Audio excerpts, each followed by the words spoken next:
Spain was the first major foreign power in the New World. Early Spanish missionaries attempted to convert Native Americans to Christianity, doing most of their work in the southeast. At the turn of the 18th century, the Spanish also discovered Pueblo tribes near Santa Fe, New Mexico, while searching for gold in the southwest. Santa Fe grew prosperous and developed into a major center for missionary efforts. By 1630, there was an estimated 35,000 Christian Indians in New Mexico. In 1680, Spanish conquerors invaded Indian settlements for slaves. Indian tribes rebelled, burning churches, killing missionaries, and reverting to native religion and customs. However, when the Spaniards returned in 1692, remaining Indians converted without hesitation. This new wave of Franciscan missionaries worked its way through New Mexico, Colorado, and Utah. Americanism was an internal church controversy in the 19th century. It was the belief that Catholics should adapt themselves to American culture instead of sealing themselves off as a minority group. Famous Americanists included the leaders Orestes Brownson and Father Isaac Hecker, as well as Cardinal James Gibbons, Archbishop John Ireland, and Bishop John Keane. Americanist values were the opposite of the Vatican. For example, Americanists supported public schools, separation between the church and state, and favored cooperation with Protestants. Due to these elements of Americanist beliefs, many outsiders believed Americanists were suppressing traditional Catholic virtues in order to conform to the socio-political values of America. Americanism resulted in a conservative shift in the church and a growing fear that the American church would go its own way. Many brave French missionaries left the comfort of the university life and came to the New World to preach to Native Americans. Unlike the Spanish, the French made a greater effort to learn the Native Americans' languages, living among the Indians and taking time to instruct them in the faith. Most successful were the Jesuits with the Huron tribe, who were friendly with the French. However, the Iroquois tribe, fierce enemies of the Hurons, resisted missionary efforts.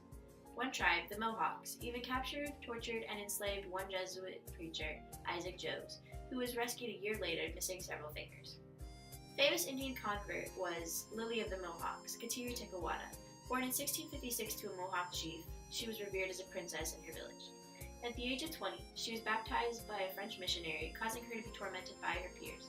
She escaped to the Christian Indian village of Caughnawaga, where she devoted her life to prayer, penance, and care of the misfortunate. She was the first North American Indian to ever be beatified, and Pope John Paul II named her blessed in 1980. French missionaries were less successful in conversions than the Spanish, as the Indian populations were more nomadic and hostile in the north, which made missionary life miserable.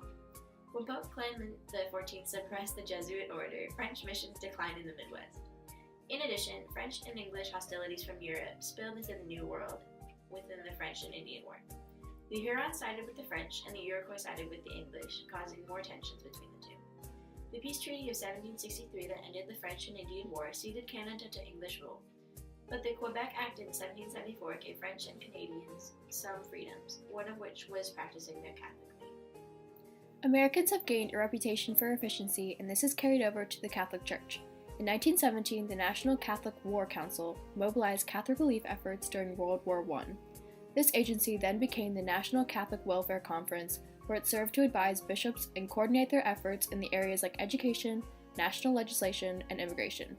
This model came to an end when in 1996, the National Conference of Catholic Bishops was established to attend the Church's own affairs. They operated through committees of bishops. The United States Catholic Conference was also established where bishops collaborated with other Catholics to address issues that concern the Church as a part of the larger society. The committees were made up of lay people, clergy, and religious in addition to the bishops.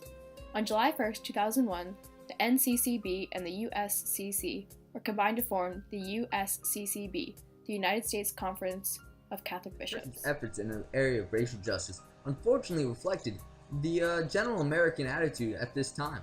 In fact, parishes were segregated until after World War II. A year before the famous Supreme Court ruling, Brown versus Board of Education (BECA), the ruling separate education facilities are inherently unequal. The Catholic Golden Years refers to a time between the end of World War II and 1960 that provided economic and social equality between American Catholics and others. The Catholic population doubled as preachers such as Bishop Fulton J. Sheen publicly spread Catholicism through radio and TV. The election of John F. Kennedy, America's first Catholic president, marked a turning point in the religious views of America. Pope John XXIII spread the idea of acceptance of all faiths and called together the Second Vatican Council. Catholics' participation in the Civil War helped quiet the anti-Catholicism for a time, but it re-emerged in the 1880s with the American Protective Association Its goals were to restrict Catholic immigration, make prerequisites for citizenship, and to remove Catholics from teaching in public schools. The Second Vatican Council transformed the American Church.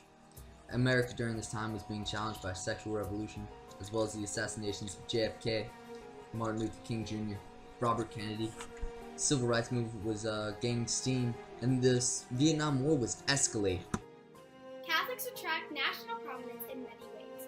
For example, in the 1930s, Father Charles Coughlin hosted a radio show with a large national audience. At first, he began as a social reformer, showing concern for the poor. In reality, this priest was a demagogue who used the infant media to play people's prejudices and fears. Eventually, his bishop silenced him and ordered him off the radio in the 1940s. On the opposite side, Dorothy Day and Peter Maurin founded the Catholic Worker Movement in 1933, which emphasized radical gospel living through identification with the poor. They opened houses of hospitality in cities around the country, published a newspaper known as the Catholic Worker, and much more.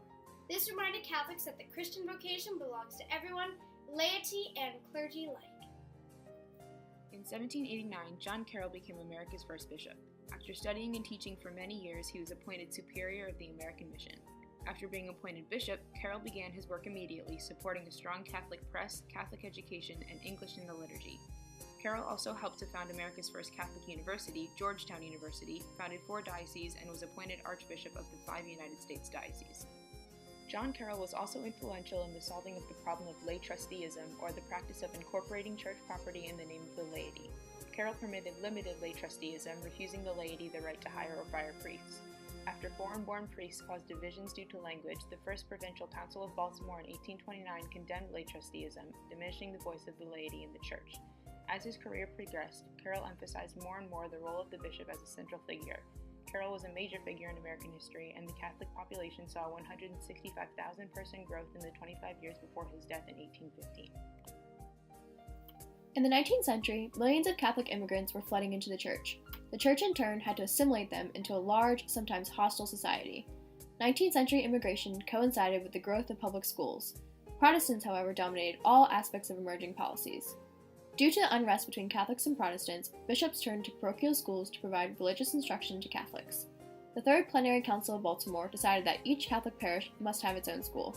By 1900, there were nearly 4,000 Catholic schools in the country. Some, like Archbishop John Ireland, disagreed with the emerging parochial schools, but after a failed experiment of cooperation with public schools, his ideas were deemed too liberal and a dangerous compromise. Immigrants were brought into the mainstream of American life through Catholic schools. They taught English and the principles of American democracy. The immigrant parish helped build Catholic identity in America and provided support for parishioners. With the population of the Catholic Church increasing rapidly, charitable organizations were sponsored to meet basic human needs. Orphanages, hospitals, and homes for the aged were built to provide care and support for the poor. The immigrant church greatly benefited from the selfless sacrifices of religious orders. Women like Mother Frances Cabrini worked tirelessly in schools, hospitals, and orphanages. She helped set up more than 50 charitable organizations. Following the lead of their fellow citizens, Catholic immigrants mimicked the prejudice against African Americans. Only 1,000 blacks were Catholic in 1883, out of a total of 7 million living in the United States. Women like St. Catherine Drexel worked to end this prejudice. She founded Xavier University, a Catholic college dedicated to African Americans. Priests, as educated Catholics, served many roles related to spiritual and temporal leadership for immigrants. Bishops were also seen as visible spokespersons for the growing Catholic community. For example, Cardinal James Gibbons of Baltimore played an active role in establishing important decrees that would set the policy of American church for decades. However, the most influential church leaders of this period were Irish. Archbishops like John Hughes gained both Catholic and Protestant respect by refusing to buckle under the pressures of anti-Catholic bigots. He founded St. John's College and began construction of St. Patrick's Cathedral. JFK ran into this exact problem in his election in the 1950s. Protestants feared that the Pope would control the presidency. Kennedy famously preached, "I am not the Catholic candidate for president, but also the candidate that is Catholic." A survey taken afterward showed that the anti-Catholic prejudice led to the close race. The American church today faces many ongoing transitions. There has been a dramatic decline in the amount of people entering religious life. There are many parishes not being served by full-time pastors. Boston closed 75% of its parishes in recent years. Much of this is due to the expensive upkeep of aging buildings. Finally, in the summer of 2002, the bishops approved a charter for the protection of children and young people. This charter and the strict enforcement of guidelines have helped assure many faithful that this dark time is behind us. To an outside observer, the Catholic Church is crumbling in the recent years, but the Church is very resilient. Since Vatican II, the laity has participated in more and more parish ministries. Women are the true leaders in this category, with more than 80% of the parish lay ministers being women. Vatican II was difficult for the Church, and the stability has still not been reached, but the Church has shown much promise and continues to grow. Catholics have often been for American patriotism. Catholics have supported every war effort for the United States, especially by participating in the military in modern wars from World War I to the War on Terrorism engaged shortly after the attacks of September 11, 2001. Catholics have carried this to extremes. For example, Senator Joseph McCarthy in the 1950s used the Cold War fear of communism to attack his political enemies. Also, Francis Cardinal Spellman supported American efforts in Vietnam and warned Catholics not to question governmental judgments in military decisions. The bishops have been strong in advocating that the true path to peace is to work for justice. They also applied the just war principles before America engaged in war with Iraq in 2003. The bishops taught that good citizenship requires caring in a special way for poor people, by testing economic decisions on what effect they will have on those in power. During the American Revolution, the religious fortunes of American Catholics began to change. Even though some Catholics fought on the Loyalist side of the conflict, many other Catholics gained reputation as trustworthy patriots. Their purpose in engaging in the war was because they saw that freedom from the British government would provide them with a better chance to practice their religion openly. Along with this, the principles of the Declaration of Independence and the Constitution coincided with the Catholic thought concerning natural law, which recognizes human dignity and natural rights. There are not many Catholics in the British colonies, and most of the time they were persecuted and outlawed. The Catholic Calvert family of Maryland passed the Toleration Act, which gave people the right to practice their own faith. Although, once Maryland became a crown colony, Anglicanism became the dominant religion, and the Catholic faith wasn't allowed to be practiced. In 1906, only 14 American Catholics were doing missionary work overseas. The Church in America was considered missionary territory until 1908. However, it was supported by foreign mission aid societies until the early 1920s. Fortunately, by 2003, there were more than 6,500 priests, sisters, brothers, and lay volunteers working in the foreign missions. Today, the Maryknoll Fathers, Brothers, and Sisters and the Jesuits make up the largest missionary orders in America. Prior to the Civil War, Catholics and Protestants were generally the same concerning feelings on slavery. Some were for it, while others were against it. Although Pope Gregory XVI condemned slavery in 1839, no American bishop issued an official teaching on slavery itself. Catholics fought on both sides of the Civil War. Priests also served as chaplains, and more than 500 sisters from more than 20 different orders tended to the injured. President Lincoln even praised the Catholic sisters for their impressive service and loyalty. The sacrifices of both Union and Confederate soldiers left an imprint on fellow citizens, largely putting to rest the nativist claims that Catholics were unpatriotic. How do you feel about nativism? I don't like it. I don't like it at all, because I'm foreign, I want to work, and I want to be in America, but nativism says no. More importantly, I'm Catholic, and I want to be able to stay and be in Catholic Church. I want to be able to stay, and yeah. So do people know that you were an immigrant? People knew I was an immigrant in the 1800s, 1830s, because I was really poor and my accent tended to stand out. Anti-Catholicism was beginning to arise. Describe the times of the anti-Catholic breakout.